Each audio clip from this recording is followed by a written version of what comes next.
kembali lagi bersama kita ada Mbak Nadia dan juga saya Sarah gitu ya dalam Bincang AK kali ini gitu ya.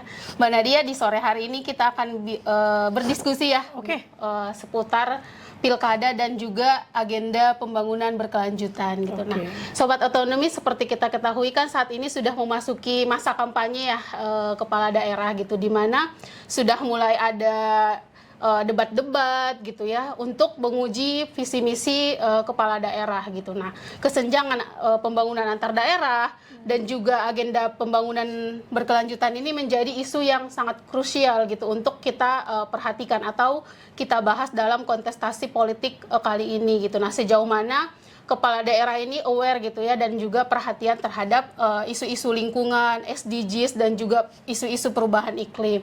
Nah, apalagi di ulang tahun otonomi daerah yang kemarin yang menganut tema terkait otonomi daerah berkelanjutan untuk menuju ekonomi hijau dan lingkungan yang sehat. Nah, menurut Mbak Nadia nih saat ini sejauh mana sih peran penting pembangunan berkelanjutan di era atau di masa pilkada ini, Mbak? Wah, tadi karena Mbak Sarah nyebutin hari Otda aja, otonomi daerahnya kita pengennya yang berkelanjutan sebenarnya.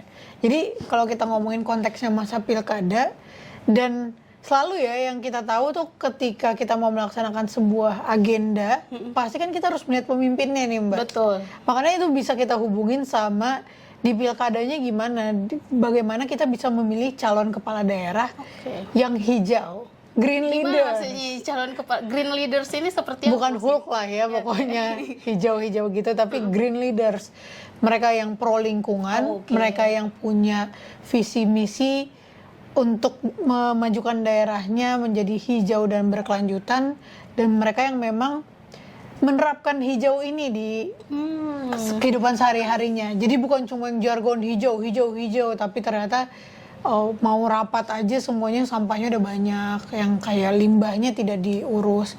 Jadi kadang memang dimulainya dari hal yang paling kecil, termasuk kesehariannya masing-masing. Tapi balik lagi, tren tahun ini kan tahun pemilu, pilpres dan pilkada ya, Mbak? Dibarengin gitu ya? Iya, di tahun ini udah mulai kelihatan nih sebenarnya kita sebagai voters udah peduli sama isu lingkungan, malah nyari nih mana nih pemimpin daerah, bahkan pemimpin negara yang hijau gitu, yang bukan Hulk tapi dia peduli sama lingkungan. Berarti dari sisi voters atau pemilih sebenarnya itu sudah mulai aware ya soal isu-isu lingkungan. Nah, menurut Mbak Nadia sejauh mana gitu ya pemilih aware gitu terhadap kepala daerah yang sudah memiliki perhatian terhadap isu lingkungan? Apakah itu yang akan cenderung dipilih atau bagaimana gitu?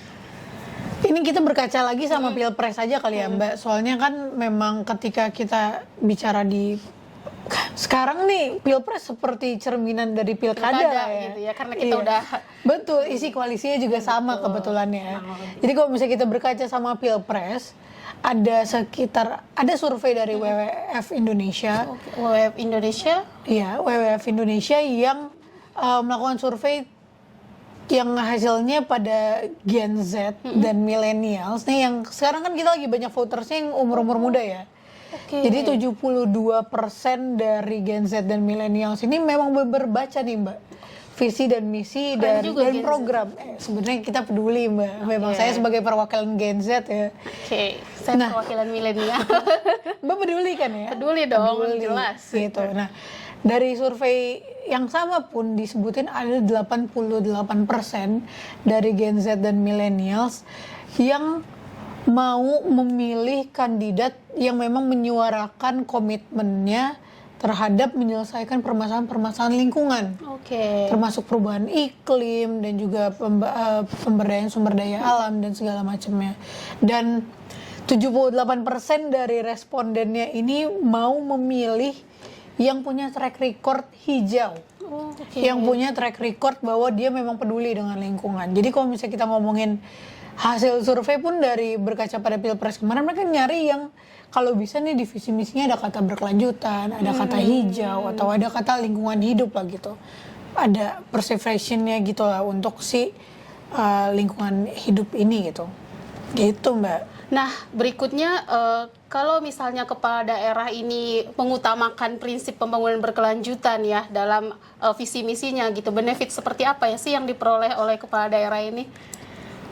Ngomongnya langsung benefit ya, Iya Mbak. dong, itu Karena konkret dong gitu iya, ya kan. biar karena mereka juga maunya menang lah Betul. pasti kan ya. Dan kalau misalnya kita berkaca dengan tadi data-data yang tadi yang aku sebutin, kalau misalnya memang akhirnya bisa nih mereka membawa isu-isu berkelanjutan gitu ya, Mbak. Yang pertama pasti ada keuntungan-keuntungan ya elektoral lah ya. Yang mana ketika isunya sekarang udah mulai dipedulikan oleh orang-orang, oleh para pemilihnya, dan mereka tahu itu adalah isu yang penting untuk mereka, ya pasti mereka akan cenderung memilih calon tersebut.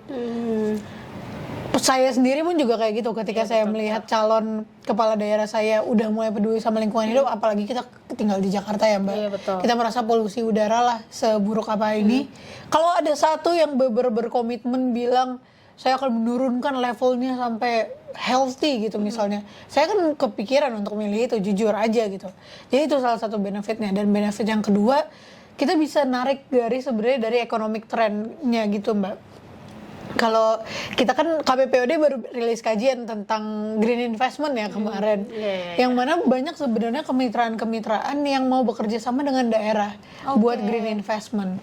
Jadi kalau misalnya dia memang sevisi dan semisi dengan para donor dan juga bagaimana agenda keberlanjutan pembangunan kita ke depannya, itu kita fokusnya di isu lingkungan, ya pasti benefit juga dong buat dia. Akhirnya dia nggak usah capek-capek mikirin program ulang ketika dia sudah kepilih nantinya. Jadi ini juga berdasarkan riset, 2 poin ini berdasarkan riset dari CSIS kemarin, Mbak. Jadi yang pertama yang tadi benefit elektoral dan juga benefit dari ekonominya gitu untuk kedepannya nanti. Oke, berikutnya ini soal tadi kan kita ngomongin benefit. Nah, best practice nih. Nah, menurut Mbak Nadia, kira-kira dari pengamatannya secara umum gitu ya, daerah-daerah yang menggaungkan gitu, yang intens menggaungkan soal green atau pembangunan berkelanjutan ini ada nggak sih, Mbak? Gitu. Kalau misalnya kita melihat apakah sebuah daerah ini menjadi hijau ketika kepala daerahnya hijau, itu kan berarti kan kita harus melihat bentuk-bentuk regulasi dan agenda yang dilakukan ya, Mbak. Yang kayak kemarin lah kita riset, ada bupati di Aceh Besar yang mengeluarkan peraturan bupati gitu tentang investasi hijau di sektor perikanan. Ketika di atas-atasnya belum ada peraturannya dan di pelaksanaannya pun di daerah sekitarnya belum ada gitu. Itu adalah salah satu contoh kalau misalnya pemimpinnya hijau, kebijakannya pun akan hijau gitu. Dan kalau misalnya kita ngeliat di sini udah mulai ada beberapa muncul daerah-daerah yang punya regulasi hijau gitu. Saya kayak Sigi hijau. Iya, Perda Sigi hijau. Perda gitu Sigi hijau itu juga yang kayak, dan mereka punya acara-acara juga yang berkaitan dengan hijau-hijauan ini gitu, Mbak. Jadi memang selaras lah ya agendanya kalau hijau-hijau ini. Tapi kalau kita ngomongin spesifik tentang pilkada ya, Mbak, yang sekarang ya saya KTP Jakarta gitu. Kalau misalnya kita mengulik visi misi yang kemarin udah di debat pertama, kalau kita ngomongin yang ada kata keberlanjutan, sebenarnya basically tiga-tiganya ada kata berkelanjutan, Mbak. Tapi inilah PR kita ke depan, gimana caranya supaya para paslon ini bisa lebih mengelaborasi keberlanjutan yang mereka maksud tuh gimana. Berarti belum jelas ya Betul. keberlanjutan. Menurut saya sebagai yang menyaksikan dan mengonsumsi berita ya, Mbak, mungkin akan dibahas di debat-debat selanjutnya gitu ya tentang bagaimana sih konsep keberlanjutan ini gitu. Tapi mungkin juga memang tidak didalami sama mereka. Jadi ini kita ngasih bocoran lah ya, Mbak, ke para calon kepala daerah yang sedang maju pilkada sekarang. Kalau bisa dispesifikkan tentang hijau, tentang berkelanjutan, dan tentang lingkungan hidup, karena kita udah punya banyak target yang perlu kita capai untuk mencapai si net zero emission ya, net zero emission di 2060 atau lebih cepat, ya, lebih cepat. Kita punya target itu juga. Kita sudah semua peduli dengan lingkungan hidup karena kita nggak punya planet lain yang bisa kita tinggalin. Kalau misalnya daerah mungkin aja kalau Bogor lebih asri daripada Jakarta, saya tinggal cabut aja ke Bogor kan gitu. Benar-benar. Gitu, tapi untuk menyelamatkan bumi ini perlulah untuk lebih fokus dan lebih spesifik membicarakan arah kebijakan ke arah yang hijau dan berkelanjutan. Tapi menurut Mbak Nadia dari sisi regulasi gitu ya, apakah memang perlu diatur gitu ya bahwa daerah ini harus mau nggak mau, suka nggak suka harus melaksanakan pembangunan berkelanjutan gitu, atau harus peduli terhadap iklim gitu kalau kita bicara dari sisi hukum. Dan kalau misalnya daerah itu nggak mau gitu ya untuk patut gitu, apakah ada sanksi gitu ya? Oh, mau carrot and stick ya Iya jadinya dong, ya. gitu. Kalau misalnya memang berhasil kasih insentif, kalau misalnya Gagal gitu Sanksi. atau sanksi gitu, apakah itu memungkinkan? sebenarnya kan kita udah punya ya Mbak, maksudnya untuk rencana aksi untuk pelaksanaan TPB kan itu semua Oke, kan udah ada kan udah sebenarnya dari pusat dan di daerah rata-rata semuanya udah membuat. Kita juga udah punya perpres yang untuk menurunkan net zero emissions zero, itu, iya. itu kan sebenarnya udah ada. Jadi kalau misalnya ngomongin kerangka regulasi sebenarnya kita udah mengarah ke sana, tapi lebih ke arah sekarang ada nggak inisiatif daerahnya untuk membuat yang beyond, yang lebih inovatif dan khususnya yang sesuai dengan karakteristik wilayahnya untuk lingkungan hidup. Jangan sampai ketika di Jakarta misalnya nggak ada pertambangan, tapi kita berusaha untuk gimana caranya di Jakarta ini bisa diselamatkan lingkungannya seperti kita menyelamatkan lingkungan di pertambangan gitu, daerah-daerah yang ada tambangnya dan sebaliknya lah gitu. Jadi emang kata kuncinya adalah menyesuaikan dengan karakteristik daerah ya. Betul. Bisa dibilang. Nah, terkait tadi insentif dan punishment ini bagaimana Mbak?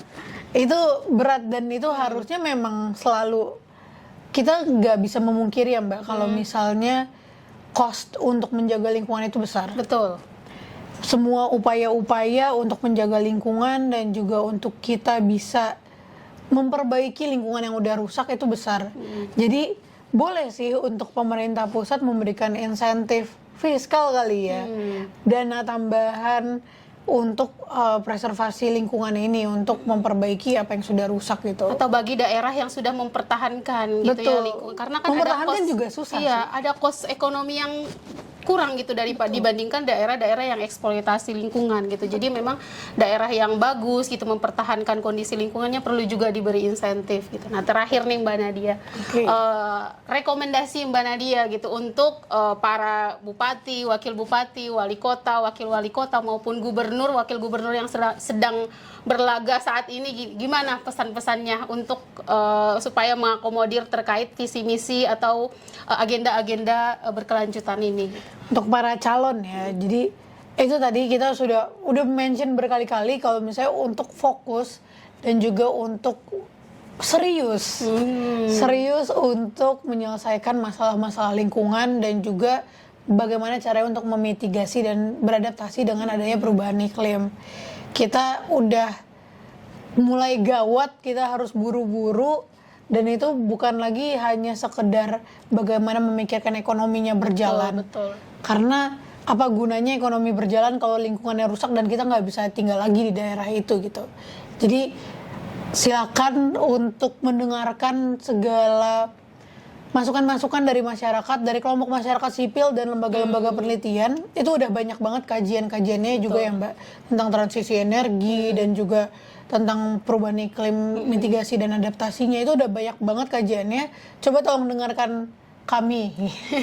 Tolong dengarkan kami lah akhirnya, dan kita sama-sama menjaga daerah, ya. menjaga negara dan menjaga bumi yang kita tempatin sekarang. Gitu sih Mbak. Oke, terima kasih banyak Mbak Nadia. Demikian Sobat Otonomi, bincang AK di sore hari ini yang kita kupas tuntas ya bersama Mbak Nadia soal pembangunan hijau dan agenda pembangunan berkelanjutan di era pilkada ini. Gitu. Sampai jumpa, dadah.